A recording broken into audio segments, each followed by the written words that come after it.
Kaya karon sa linya ang atong pag-asa Mactan pinagi ni Sir Francis Yoko. Sir Francis, good morning.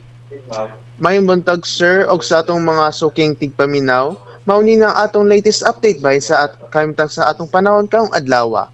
As of 4 AM today, ang ato gi-monitor na si bagyong Julian kay ni-intensify na into a super typhoon na nahimutang sa kalayong 205 km west of Itbayat, Batanes na nagikusgon na hangin na moabot og 185 km per hour duol sa sentro og gapaewong kasadpan amihanang kasadpan. Natay gipasaka na tropical cyclone signal na may bahin sa northern and central Luzon. Og pa sa atong weather conditions sa Central Visayas, makisinati ta og mapanangon ngadto na sa madag-umon nga kalingitan, inubanan sa patak-patak nga pagulan, pagpagunugtog og kilat tungod sa localized thunderstorm.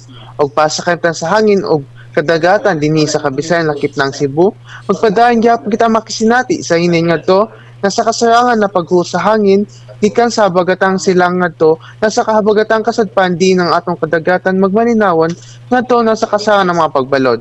Dinhi sa Cebu, atong kadagatan kay motaab unyang sa 10:24 sa buntag ug muhunas unyang 5 sa hapon. Temperature karong adlaw kay nasa 26 to 33 degrees sentigrado. Atong haing adlaw kay musalop unyang 5:34 sa hapon. Philippine Standard Time, it's 5:56 AM. Og mauna ang atong latest weather update gikan diri sa buhatan sa DOC Pag-asa Mactan.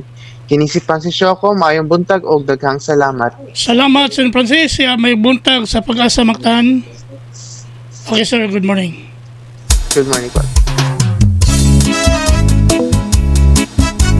Inyo gadabati ang atong weather update kung daghan sa kahintang sa panahon nining adlaw nga Martes, Oktubre 1, tuiga 2024.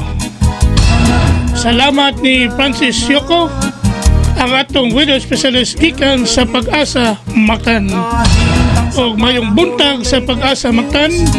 Good morning kanatong tanan. May pamukauban kang kubra in action.